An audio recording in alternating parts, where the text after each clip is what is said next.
Thomas Stearns Eliot, often considered as one of the most complex poets of the 20th century and an exceptional critical prose writer. During his extensive literary career, he wrote poetry, prose, drama, and social and critical essays.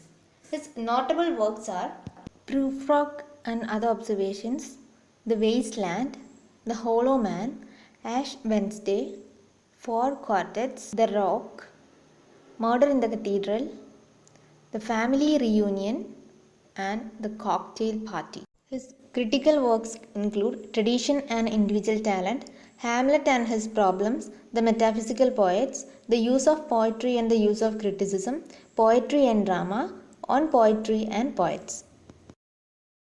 T.S. Eliot, in his essay Tradition and the Individual Talent, explains his notion of tradition.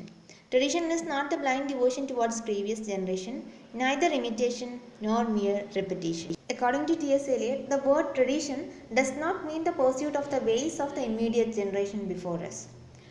Tradition എന്നതുകൊണ്ട് നമുക്ക് തൊട്ട് മുന്നേ ഉണ്ടായിരുന്ന ഒരു ജനറേഷനെ ബ്ലൈൻഡായിട്ട് follow ചെയ്യുക അല്ലെങ്കിൽ അവർ ഉന്നയിച്ച ഐഡിയാസിനെയൊക്കെ repeat ചെയ്യുക എന്നുള്ളതല്ല ഉദ്ദേശിക്കുന്നത്. Tradition can be attained through historical sense, which means the historical component of tradition means a perception not only of the pastness of the past but of its presence. Past എന്ന് പറയുന്ന ഒരു ഐഡിയയെ നമുക്ക് വെറും ഒരു കഴിഞ്ഞു പോയ കാലം എന്ന് പറയാൻ പറ്റില്ല. പക്ഷെ ആ സെയിം പാസ്റ്റിന് തന്നെ പ്രസൻറ്റിൽ ഒരു ഇൻഫ്ലുവൻസ് ഉണ്ടാവും. That idea compels a man to compose not only addressing his own generation but with a feeling that the whole of western literature from Homer to his or her contemporaneity. ഒരു artist ഈ ഒരു historical സെൻസിനെ കുറിച്ച് aware ആണെങ്കിൽ, അതായത് not only the pastness of the past but of its presence, ആ ഒരു concept aware ആണെങ്കിൽ അവരൊരു ആർട്ട് വർക്ക് കമ്പോസ് ചെയ്യുന്ന സമയത്ത് അവരുടെ ജനറേഷന് മാത്രമല്ല മറിച്ച് എല്ലാ ജനറേഷനും ദ ഹോൾ വെസ്റ്റേൺ ലിറ്ററേച്ചറിനെ തന്നെ ഇൻക്ലൂഡ് ചെയ്തുകൊണ്ട് അവർക്ക് ആർട്ട് വർക്ക് കമ്പോസ് ചെയ്യാൻ സാധിക്കുമെന്നാണ് പറയുന്നത്. Thus, the historical sense involves a sense of the timeless as well as the temporal. Timeless, അതായത് കാലങ്ങൾക്ക് അതീതമായത്, ഒരിക്കലും മൂല്യം നഷ്ടപ്പെടാത്തത് എന്നർത്ഥം.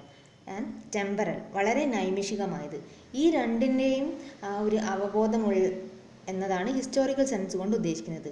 And it is this awareness of the timeless and the temporal that makes A writer truly traditional. Timeless and the temporal, ഈ രണ്ട് ഐഡിയാസും ഈ രണ്ട് കോൺസെപ്റ്റിനെ കുറിച്ചും അത്രയും അവെയർ ആയിട്ടുള്ള ഒരു ആർട്ടിസ്റ്റാണ് ട്രൂലി ട്രഡീഷണൽ ആയിട്ടുള്ള ആർട്ടിസ്റ്റ് എന്നാണ് എലിയറ്റ് പറയുന്നത്. No poet has an independent meaning or significance of his or her own. The past writers are significant in the present. This comparison is made for the purpose of analysis and it is reciprocal. Past help us to understand the present and the present throws light on the past. ഇവിടെ പറയുന്നത് no artist has his own complete meaning alone. ഒരു ആർട്ടിസ്റ്റിനും ഒറ്റയ്ക്ക് ഒരു complete meaning കിട്ടില്ല. We can not value him in isolation. ഒരു ആർട്ടിസ്റ്റിനെ ഒറ്റയ്ക്ക് നിർത്തിയിട്ട് നമുക്ക് അവരുടെ വാല്യൂ കണ്ടെത്താൻ സാധിക്കില്ല. അതായത് അദ്ദേഹം എപ്പോഴും അദ്ദേഹത്തിൻ്റെ പാസ്റ്റുമായിട്ട് കണക്റ്റഡ് ആയിരിക്കും. In fact, his significance is actually related to his connection with dead writers. ഇതിന് മുന്നേ ഉണ്ടായിരുന്ന പല റൈറ്റേഴ്സുമായിട്ട് ഇപ്പോഴുള്ള ആർട്ടിസ്റ്റിന് കണക്ഷൻ ഉണ്ട്. അതുകൊണ്ട് ഒരിക്കലും ഒരു ആർട്ടിസ്റ്റിനും അയാളുടേതായിട്ടുള്ള ഒരു ഇൻഡിവിജ്വൽ മീനിങ് നമുക്ക് കണ്ടെത്താൻ സാധിക്കില്ല. അദ്ദേഹം എപ്പോഴും പാസ്റ്റുമായിട്ടും കണക്റ്റഡ് ആയിരിക്കും എന്നാണ് എലിയറ്റ് ഉദ്ദേശിക്കുന്നത് ഈ ഹിസ്റ്റോറിക്കൽ സെൻസ് എന്ന കോൺസെപ്റ്റ് കൊണ്ട്. Impersonality. Eliot rejected the romantic theory that poetry is an expression of artist personality. Poetry is an experience which has a value beyond the poet. The progress of an artist is a continual self-sacrifice, a continual extinction of personality. Impersonality എന്ന ഒരു concept കൊണ്ട് Eliot ഉദ്ദേശിക്കുന്നത് poetry എന്ന് പറയുന്നത് ഒരു ആർട്ടിസ്റ്റിൻ്റെ, ആ poem എഴുതുന്ന ആളുടെ പേഴ്സണാലിറ്റിയുടെ ഒരു എക്സ്പ്രഷൻ അല്ല, മറിച്ച് poetry is an experience which has A value beyond that. Poetry എന്ന് പറയുന്നത് ഒരു എക്സ്പീരിയൻസ് ആണ്. അതിന് ആ പോയറ്റിനേക്കാളും അദ്ദേഹത്തിൻ്റെ അപ്പുറത്തേക്ക് വാല്യൂ ഉള്ള ഒരു കാര്യമാണ് ഈ പോയട്രി എന്ന് പറയുന്നത്. And the progress of an artist is A continual self sacrifice, A continual extinction of personality. അതുകൊണ്ട് ഒരു ആർട്ടിസ്റ്റ് ആർട്ടിസ്റ്റിൻ്റെ പ്രോഗ്രസ് എത്രമാത്രം ഉണ്ടാവുന്നോ അത്രയും ആ ഒരു ആർട്ടിസ്റ്റ് അവരുടെ ഒരു പേഴ്സണാലിറ്റിയെ തന്നെ സാക്രിഫൈസ് ചെയ്യുകയാണ്. A continual extinction of personality. അവരുടെ ആ പേഴ്സണാലിറ്റി എക്സ്റ്റിങ്ക്റ്റ് ആയിട്ട് പോവുകയാണ്.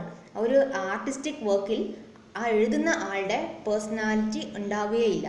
അപ്പോൾ എത്രമാത്രം ഒരു ആർട്ടിസ്റ്റ് എന്ന രീതിയിൽ പ്രോഗ്രസ് ആവുന്നുണ്ടോ അത്രത്തോളം അദ്ദേഹത്തിൻ്റെ പേഴ്സണാലിറ്റിയെ തന്നെ സാക്രിഫൈസ് ചെയ്യുകയാണ് എന്നാണ് എലിയറ്റ് ഉദ്ദേശിക്കുന്നത്. Eliot's impersonal theory of poetry has 2 aspect. 2 aspects ആണ് T.S. Eliot അദ്ദേഹത്തിൻ്റെ പേഴ്സണൽ തിയറിക്ക് കൊടുക്കുന്നത്. First one, all poetry that has ever written is a continuum, a living whole, despite the fact they are written by different poets.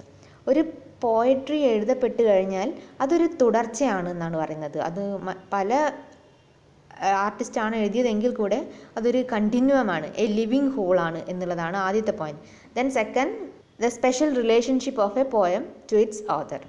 ഈ 2 ആസ്പെക്റ്റാണ് impersonal തിയറിയിൽ T.S. Eliot പറയുന്നത്.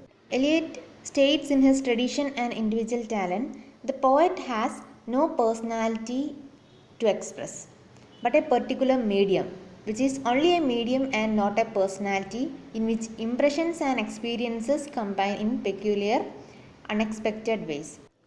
ഒരു poetry അല്ലെങ്കിൽ ഒരു പോയറ്റ് ഒരു ട്രൂലി ട്രഡീഷണലൊക്കെ ആണെങ്കിൽ അദ്ദേഹത്തിൻ്റെ പേഴ്സണാലിറ്റിയുടെ ഒരു സാക്രിഫൈസ് ആണ് ഉണ്ടാവേണ്ടത് എന്ന് പറഞ്ഞു നേരത്തെ.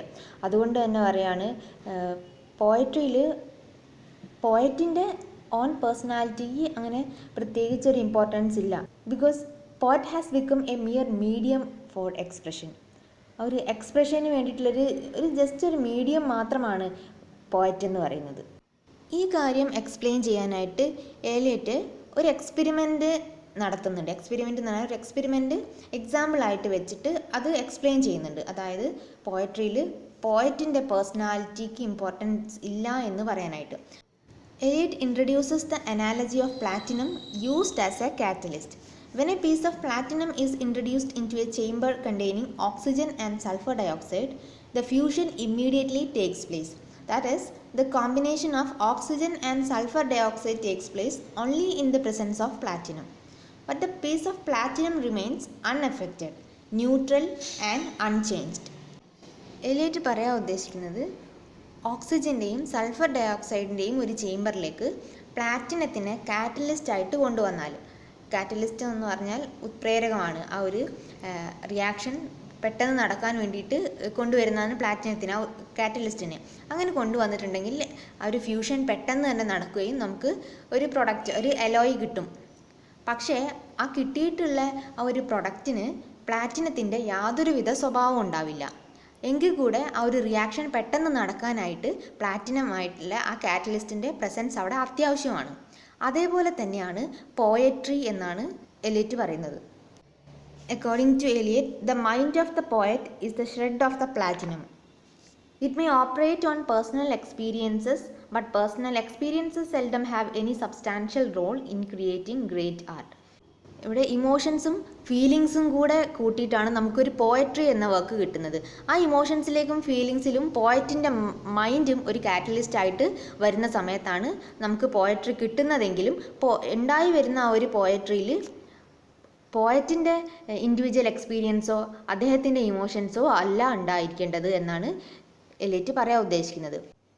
Eliot negates Wordsworth's conception of poetry as powerful emotions recollected in tranquility. Continuing his exposition of the impersonal nature of poetry, Eliot proposes a distinction between emotions and feelings. ഇവിടെ കൊടുത്തിരിക്കുന്ന ആ ഒരു sentence, poetry as powerful emotions recollected in tranquillity എന്നുള്ളത് വേർഡ്സ്വർത്തിൻ്റെ ഒരു കോൺസെപ്റ്റാണ്. അതിൽ നിന്ന് അദ്ദേഹം പറയുന്നത് ഇമോഷൻസാണ്, പോയട്രി വരുന്നത് ഇമോഷൻസിലൂടെയാണ്, അതിനാണ് ഇമ്പോർട്ടൻ്റ് കൊടുക്കുന്നത് എന്നുള്ളതാണ് വേർഡ്സ്വർത്ത് പറയുന്നത്.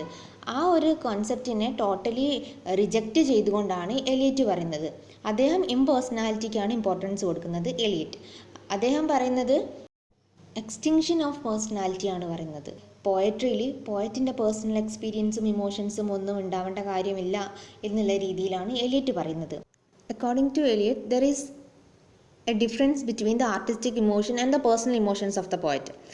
A poet's personal emotions may be simple or crude, but the emotion of his poetry are complex and refined. ഒരു പോയറ്റിൻ്റെ പേഴ്സണൽ എക്സ്പീരിയൻസ് എന്ന് പറഞ്ഞാൽ പേഴ്സണൽ ഇമോഷൻസ് എന്ന് പറയുന്നത് വളരെ സിമ്പിൾ ആയിരിക്കും, അതേപോലെ തന്നെ ഇമ്മച്യൂർ ഒക്കെ ആയിരിക്കും. But the emotion of his poetry are complex. അവരുടെ പോയറ്റിക് ഇമോഷൻ എന്ന് പറയുന്നത് കോംപ്ലക്സ് ആയിരിക്കും, അതുപോലെ കുറച്ചുകൂടെ വെൽ ഡെവലപ്ഡ് ആയിരിക്കും.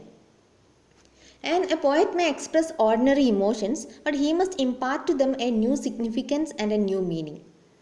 പലപ്പോഴും ഈ ഇമോഷൻസിൻ്റെ സങ്കീർണത എന്ന് പറഞ്ഞാൽ ഒരു കോംപ്ലക്സിറ്റി എന്നുള്ളത് ലൈഫിൽ റെഫറൻസ് ഉണ്ടാവാറില്ല എന്നാണ് പറയുന്നത്. അതുകൊണ്ട് തന്നെ പുതിയ ഇമോഷൻസിനൊന്നും തേടി ആ ഒരു പോയറ്റിലേക്ക് കൊണ്ടുവരാനായിട്ട് പോയറ്റ് ശ്രമിക്കേണ്ടതില്ല എന്നൊക്കെയാണ് എലിയറ്റ് പറയുന്നത്.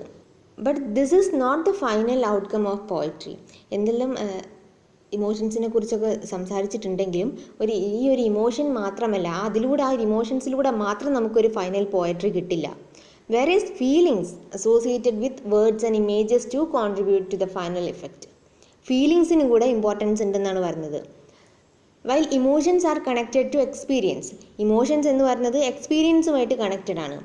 ആ സമയത്ത് feelings emerge from the use of diction and imagery. Feelings emerge ചെയ്യുന്നത് ഒരു പോയട്രിയിൽ യൂസ് ചെയ്യുന്ന വേർഡ്സ്, ഫ്രേസസ്, അതേപോലെ ഇമേജസ് ഇതിലൂടെയൊക്കെയാണെന്നാണ് പറയുന്നത്. According to T.S. Eliot, the poet's mind is in fact a receptacle for seizing and storing up numberless feelings, phrases and images and combining them to form new compounds. എലിയറ്റിനെ സംബന്ധിച്ച് ഒരു പോയറ്റിൻ്റെ mind എന്ന് പറയുന്നത് റിസപ്റ്റക്കിളാണ്, ഒരു കണ്ടെയ്നറാണ്. ഒരുപാട് ഫീലിങ്സും ഫ്രേസസും ഇമേജസിനും ഒക്കെ store ചെയ്ത് വെക്കാനും അതിനെല്ലാം കമ്പൈൻ ചെയ്തിട്ട് പുതിയ കോമ്പൗണ്ട്സുകളാക്കി മാറ്റാനുമുള്ള ഒരു കണ്ടെയ്നറാണ് പോയറ്റിൻ്റെ മൈൻഡ് എന്നുള്ളതാണ് T.S. എലിയറ്റ് അഭിപ്രായപ്പെടുന്നത്. ഒരു പോയറ്റിൻ്റെ ഇമോഷൻസ് അല്ലെങ്കിൽ എക്സ്പീരിയൻസ് അതിനെ ഒന്നും T.S. എലിയറ്റ് ഡിനൈ ചെയ്യുന്നില്ല. പക്ഷേ അതെല്ലാം ഒരു പോയട്രിയിലേക്ക് വരുമ്പം താൻ അതിനെ എങ്ങനെ നോക്കിക്കാണുന്നു എന്നുള്ളതാണ് T.S. എലിയറ്റ് ഇവിടെ പറയുന്നത്. And he makes it clear that while personal emotions of the poet is important and necessary, they alone do not make good poetry, let alone great poetry. ഒരു പോയറ്റിൻ്റെ ഇമോഷൻസിനൊക്കെ ഇമ്പോർട്ടൻസ് ഉണ്ടെങ്കിൽ കൂടെ അതുമാത്രം ഒരു ഗ്രേറ്റ് പോയട്രി ഉണ്ടാക്കുന്നില്ല എന്നുള്ളതാണ് Eliot poetic ഇമോഷൻസിൽ പറയുന്നത്. The term first used by American painter Washington Allston in 19th century was received famously by Eliot in his famous essay on Hamlet and his problems. എലിയറ്റിൻ്റെ Hamlet and his problems എന്ന ഒരു വർക്കിലൂടെയാണ് objective correlative എന്ന concept 20th century ക്രിറ്റിസിസത്തിലെ ഒരു major concern ആയിട്ട് മാറിയത്. According to Eliot, a poet cannot communicate his emotions directly to the readers. He must find some object or medium suggestive of it to evoke the same emotion in his readers. Eliot പറയുന്നത് ഒരു പോയറ്റിന് direct ആയിട്ട് അയാളുടെ റീഡേഴ്സിലേക്ക് എത്തിക്കാൻ പറ്റില്ല. അതുകൊണ്ട് poet എന്തെങ്കിലും ഒരു object അല്ലെങ്കിൽ മീഡിയം കണ്ടുപിടിക്കണം ആ ഒരു ഇമോഷൻസ് റീഡേഴ്സിലേക്ക് എത്തിക്കാനായിട്ട്. അതാണ് ഈ ഒബ്ജക്റ്റീവ് കോറിലേറ്റീവ് എന്ന് പറയുന്നത്. So the objective correlative is a set of object, a situation, a chain of events which shall be the formula of the particular emotion. ഒരു ഓതറും റീഡറും തമ്മിൽ ട്രാൻസാക്ഷൻ നടക്കുന്ന ഒരു മീഡിയമാണ് ഒബ്ജക്റ്റീവ് കോറിലേറ്റീവ് എന്നുള്ളത്. For example, in Macbeth, the dramatist has to convey the mental agony of Lady Macbeth, and he does so in the sleepwalking scene, not through direct description but through an unconscious repetition of her past actions. Macbeth ഡ്രാമയിൽ lady മാക്ബത്തിൻ്റെ agony കാണിക്കാനായിട്ട് ഡയറക്റ്റായിട്ട് പറയുകയല്ല ചെയ്യുന്നത്, പക്ഷെ അവിടെ ഒരു objective correlative കൊടുക്കുകയാണ്. ആ ഒബ്ജക്റ്റീവ് കോറിലേറ്റീവാണ് ദ സ്ലീപ്പ് വാക്കിംഗ് സീൻ എന്നുള്ളത്.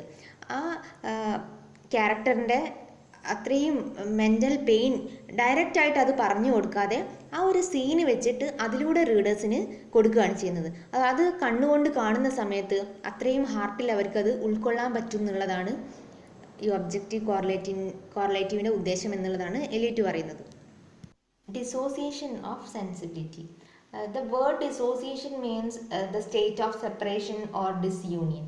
ഒരു വിഘടനം എന്നുള്ളതാണ് ഡിസോസിയേഷൻ്റെ മീനിങ്. അതായത് ഒരു യൂണിയൻ ഇല്ലാത്ത ആ ഒരു അവസ്ഥ, ഒരു ചേരായ്മ എന്നുള്ള ഒരു മീനിങ് ആണ് കേട്ടോ.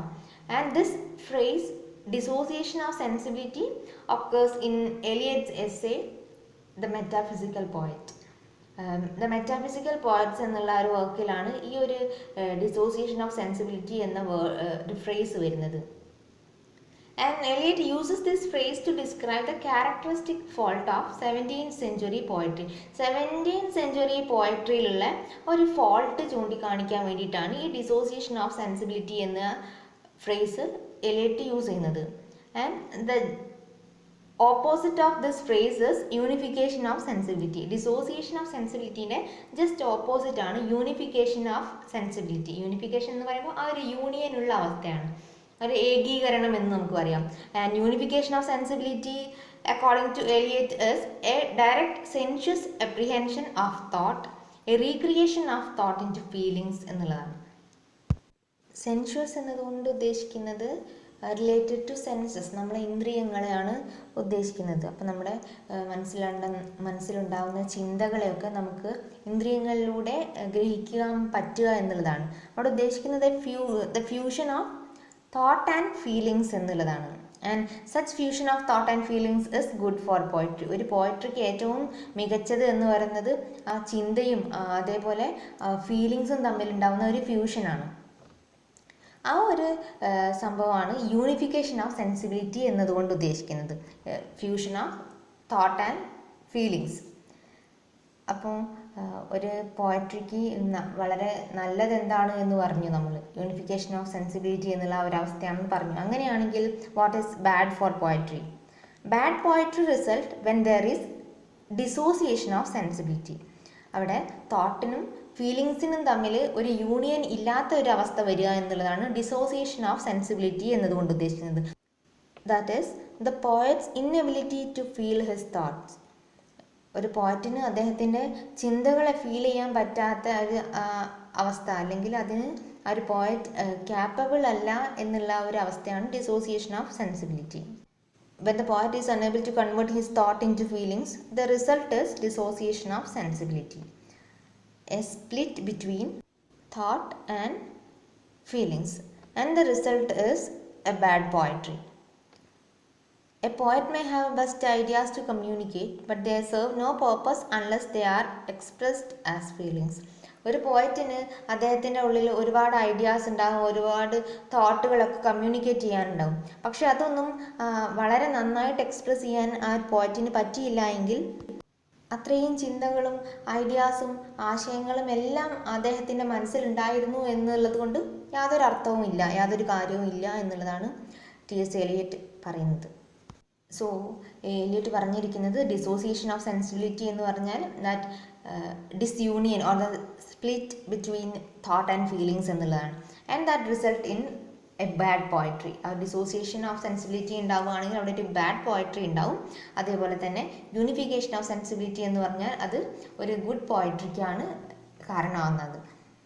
ഒരു union of thought and feelings വരികയാണെങ്കിൽ അതൊരു ഗുഡ് പോയട്രി ആയിരിക്കും എന്നുള്ളത് പറഞ്ഞു. നമ്മളിവിടെ പറഞ്ഞുകൊണ്ടിരിക്കുന്നത് ട്രഡീഷൻ ആൻഡ് ഇൻഡിവിജ്വൽ ടാലൻറ്റ് എന്നുള്ളതാണ്.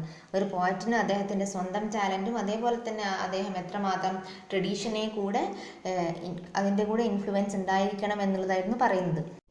ട്രഡീഷണലായിട്ടും അതുപോലെ ഇൻഡിവിജ്വലുമായിട്ടുള്ള എല്ലാ തോട്ട് ഫീലിങ്സ് ഇതിൻ്റെയൊക്കെ ഒരു സിന്തസിസിൻ്റെ ഫലമായിട്ടുള്ള ഒരു പ്രൊഡക്റ്റാണ് ഈ യൂണിഫൈഡ് സെൻസിബിലിറ്റി എന്നതുകൊണ്ട് എലിയറ്റ് പറയുന്നത്. And the tradition of unified sensibility was disrupted in the 17th century as a result of a split in the creative personality of the artist.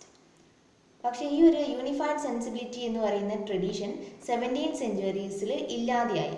അതായത് ആർട്ടിസ്റ്റിൻ്റെ ഒരു ക്രിയേറ്റീവ് പേഴ്സണാലിറ്റി അതിൻ്റെയൊക്കെ ഒരു സ്പ്ലിറ്റ് കാരണം ഈ ഒരു tradition ഇല്ലാതെയായി എന്നുള്ളതാണ് പറയുന്നത്. അതിനെയാണ് ഡിസോസിയേഷൻ ഓഫ് സെൻസിബിലിറ്റി എന്നുള്ള ടേം കൊണ്ട് എലിയറ്റ് ഉദ്ദേശിക്കുന്നത്. By the word sensibility, Eliot does not merely mean feelings or the capacity to receive some impression. Sensibility എന്ന വേർഡ് കൊണ്ട് ടി.എസ്. എലിയറ്റ് വെറും ഒരു ഫീലിങ്സ് എന്നുള്ളതല്ല ഉദ്ദേശിക്കുന്നത്. By it he means a synthetic faculty which can amalgamate and unite thought and feeling.